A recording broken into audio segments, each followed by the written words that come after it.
Alright, got all the cylinders back on, got the ones on the other side, draining this hydraulic oil. Now, you look at that. That is not what hydraulic oil should look like. That milkiness. You guys remember last year when I first got my tractor, the transmission was leaking. It's the same type of fluid, takes just universal tractor hydraulic fluid.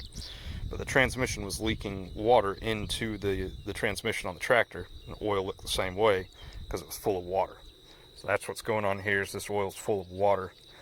And normally it's a little bit whiter than that, so that reddish tint tells me it's probably got a bunch of rust inside the system, which I know for a fact that there is, because on some of the cylinders I could see it on the inside of the gland. Just a little bit, not bad. I don't think it's going to affect anything too badly. See, I got all this done. I actually did this one last night. I'd said that I was going to be done, and then, just wasn't. Oh, start to tighten this clamp down. It goes right there. So, anyway, what we're going to do here is we're going to drain this hydraulic fluid out. Obviously, it's already going. And then, I'm not sure how much is in there. I hope 5-gallon bucket's enough. Yeah, it looks like it's about to start tapering off. Anyway, we're going to drain this out. I'll refill the whole system. And then right now, all my cylinders are still empty. And not all of them. I didn't replace those. But most of the cylinders are empty, which means that they don't have any of that nasty oil in them. So we'll put all nice fresh oil in there. And then we'll run it for a little bit. We'll refill it, keep it full. Make sure, bleed all the cylinders out. Make sure I got all the air out of them. And then we'll do a change again. We'll flush it all out one more time later after I've ran it a little bit, had a chance to kind of work all that new oil through there. We'll drain it all out and I'll refill it again. So looks like it's going to take about 5 gallons. Hopefully I have enough on hand. I've got a brand new 5-gallon bucket right there. I guess I'll have to get another one to whenever I go to flush it the second time. But anyway, that's the plan. I'll just sit here and wait for this to drain. We'll fill it back up and test it out.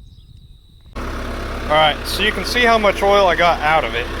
I put that entire 5-gallon bucket in, and it was up to the fill line, which is that little plug right there. I moved the boom up a little bit just to work it and start refilling the cylinders, and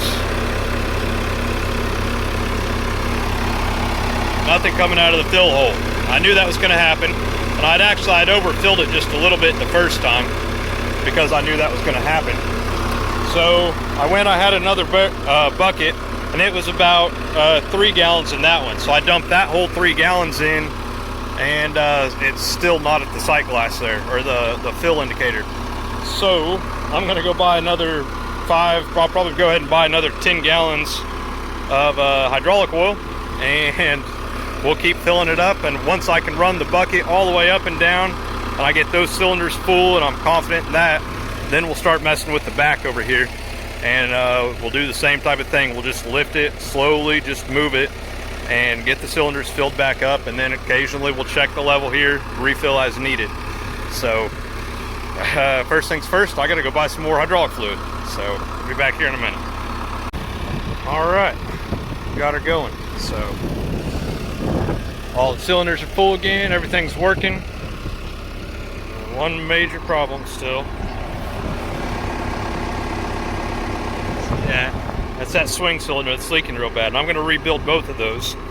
I'm going to try not to have to remove the whole cylinder though. I've talked about that a little bit, but I think if I turn the boom all the way, if I swing it all the way one direction, I'll probably be able to pull that cylinder apart and get it pulled out, and then rebuild it with the cylinder still on the tractor.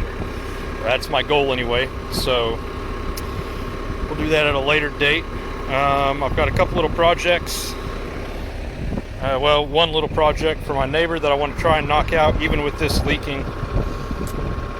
It's not that bad, so I don't know. We'll see if I can. We'll see if I can. I don't know. I'll probably play with it a little bit more and then decide whether or not I want to try and run it with it leaking. But it's been raining on me a little bit, so I don't know. Today might not work out for that project anyhow. But so far though, out of the ones that I've rebuilt, no leaks. This is one of them. Looks real good. This had a place for a grease cert in it, so I went ahead and pulled the one out of the old rod, put that one in there. So rebuilt this one. And then up here on the front, of course, no leaks. No leaks on the connections anywhere. So it's very good. I'm happy overall.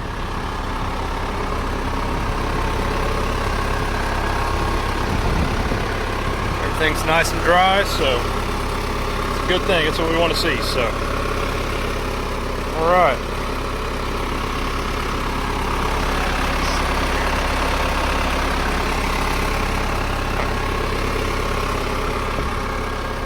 Anyway, on to the next thing. My fuel pump did come in for the little welder here, so it's real easy. It's just, you know, 2 lines from 2 screws to put that on, so I'm gonna throw that on there real quick, and we'll see if see if the welder works. So let me get that on there real quick, and I'll bring you back. All right, new fuel pump is pumping. See, that's full gas. Still not starting though. And you can see this piece of fuel line here I did not replace yet, and it doesn't look very good. And then inside here, see, it's cracked. So the next thing I need to do is replace this fuel line. And then while I've been troubleshooting this and looking at it, I've noticed a sign of a previous problem that the previous owner was having. And so what's going on here is that this is a solenoid. This is part of the governor system that should kick it up to high idle, right? This should actuate, which would pull this that way. But as you can see, it's already pulled all the way that way. And they've got their kind of their low idle adjustment screw here is all the way, well, it's adjusted all the way in so that this is stretched tight so that it's always at full throttle. So that means that the previous owner was either having a governor problem, the solenoid works, so this isn't it, and then this, I believe, is what actually controls it, the solenoid that is. So they're either having a problem with this, which is going to be like a little digital governor, or they were having carburetor problems and it wasn't running at low idle. So once I get this thing to start, I'm gonna have some more problems with it somewhere.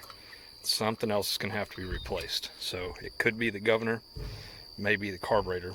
First things first, though, we just need to get it started. So replace this fuel hose. I'll pick that up tomorrow after work, and then we'll see if that fixes it. And if not, these carburetors are cheap. I think they're only about 50 bucks, something like that. So instead of trying to rebuild this one, I'll probably just buy a new one, and that will be my next step, I think, if it doesn't start with a new fuel hose. But once I get the new fuel hose on there and the fuel's actually getting into the carburetor, it may fire right up. So we'll find out. This is the next piece to replace. It's cheap, it's easy, no big deal. So you know, so far I've got battery cables, a little piece of fuel hose here, $20 fuel pump. This is going to be like $3-4 bucks worth of more fuel hose put on there. So still not very far into the money on this, so no big deal. We'll just keep replacing problems as I find them until we get to the one that fixes it, I guess. So anyway, fuel hose is next, and then we'll figure out why they've got this pegged out. So hopefully it's not the governor. That would be a little bit more expensive piece. Hopefully it's the carburetor. Ironically, that little thing is probably 5 or 6 times more expensive than this whole complicated die-cast aluminum piece that makes the whole thing work. So anyway, I'm pretty much done out here for today. I'm going to call my neighbor and see if they want to try to get that ditch dug. So I need to go put diesel in the backhoe, get it filled all the way up, and then I'll get with them and see if they want to try and do that today. Even though I've got that little leak on the swing cylinder, it's not a huge deal. I think I can get their little project done, and then that'll tell me if I have any other problems that need to be fixed before I can really get into heavy use with it. So I'm gonna get with them and see if they want to try to do that today. They weren't sure if they'd be available this afternoon to kind of show me where everything goes. So anyway, we'll talk to them, and I'll either see you over there, or if not, I'm working on something in the camper. I'm gonna show you guys here in just a minute. All right, guys, so as promised, I'm constantly working to improve the YouTube channel as well as my ranch. You know, this is just another thing that I'm doing, and always trying to get better at it. Right now, I've been running my entire YouTube channel off of my phone. That's what I'm recording with right now. I'm working on, though, building this computer. So this is a computer that I actually started building several years ago, and I had some problems with it. Power supply, not this one.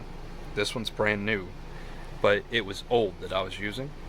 And I built the computer, and I've built several computers, gaming computers, and this was the first time I'd ever built one that it didn't work. And so it started out, everything was fine, and then it crashed. I never could get it working again. My suspicion was that the original power supply, not this Corsair one, but an older one that was, I think at the time, probably about 8 years old. It had been shipped in the mail to Japan, and then shipped in the mail back from Japan, and then kind of banged around in a bag for a little while. And there was something, if you turned the power supply, that I could hear rattling around inside of there. So something was definitely broke inside the power supply. I didn't notice that when I first built the system with this same motherboard. So everything worked for a little bit, and I've got a 256 gigabyte solid state hard drive for the operating system, Blu-ray player there. My hard drive bays here are empty at the moment, but I have about 6 gigabytes, not about, I have 6 terabytes of hard drive space that will get installed in this. Right now the wires are all kind of a mess. I'll clean them up. This is 32 gigs of RAM. It's a i7 processor, Intel on this one, with the special Cooler Master there, heat sink on it, and I have a really fancy double bay video card that's going to go in this as well. For now though, I just want to see if this is working at all. So I've got the hard drive for the OS plugged in, and that OS drive should have the operating system on it.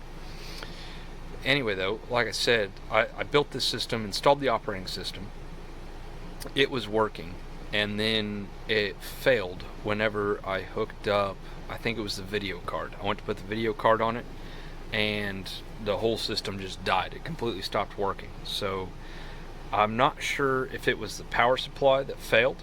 Again, not this one, but it was the smaller one. It was only an 800 watt. This is 1000 watt, which is better suited. And if that was the case, and it was the old power supply that failed, it could have fried this motherboard with it. And if that's the case, then I'm going to have to reinstall an operating system, because that just never works. Trying to use the OS drive with a new motherboard. But we're working on this again. I've got new power supply, this Corsair, as you see, HX1000i, fully modular. So I only have the cords in here, the power cables that I need, which is cool. I prefer that. And the other one was the same type of system. And we're gonna test this out. It's pretty much ready at this point. I just need to hook it up and try to turn it on. We'll see if it loads. So I've got the keyboard, mouse, the hard drives, and the video card and everything. They're in my truck. I just need to go grab them. But we can test this out and see if it will at least load BIOS, which is your basic input-output system. And if it will do that, then from there we'll try to go ahead and boot the OS. And the goal with this is that I will be able to dump all of my footage, raw footage, to the 6 terabytes of hard drive space that I have, as well as the completed videos. So we'll get that set up. Solid state drive for the operating system should run super fast. Again, that's both of those sticks of RAM are 16 gigs each. That's 32 gigs of RAM. And this is the i7. I don't remember the exact model, but it was at the time the top of the line that you could buy. So this should be an awesome system. This was built when I was in engineering school to render very complicated CAD models and like stress modeling with like ANSYS and SolidWorks, stuff like that. So I had designed this specifically around a very complicated rendering, which means that it should be way overpowered for what I need to do here for video editing. But I know you haven't seen a lot of improvements to the YouTube channel recently. I've been mostly focused on just getting caught up out here around the ranch, but this is in the works, and soon I will have this computer running. Once I do, my goal is to get some better video editing software, and hopefully I can start improving the quality of my videos. The other thing that this is going to do is it will allow me to use multiple cameras. So I have a GoPro. It's an older one. I don't know if the batteries, they probably don't last. But if it's no good and if I can't use it, I will get a new GoPro. And that is part of my plan. I also have a really nice Sony DSLR camera that can do video as well as pictures, and I intend to use that a little bit more. And once I have the ability to kind of put all of the video onto this computer, dump all of that from multiple sources onto this hard drive, then I'll be able to edit them together and then upload them. Currently, I have those other cameras, but I have no way to get footage from those cameras onto my phone. Nothing convenient anyway. So this is the plan. We'll build this system. I've always ran this with a 32-inch Sony TV as a monitor, just because I liked the big space. So I've brought that back. This stuff's all just kind of been sitting in storage, and finally getting back around to it.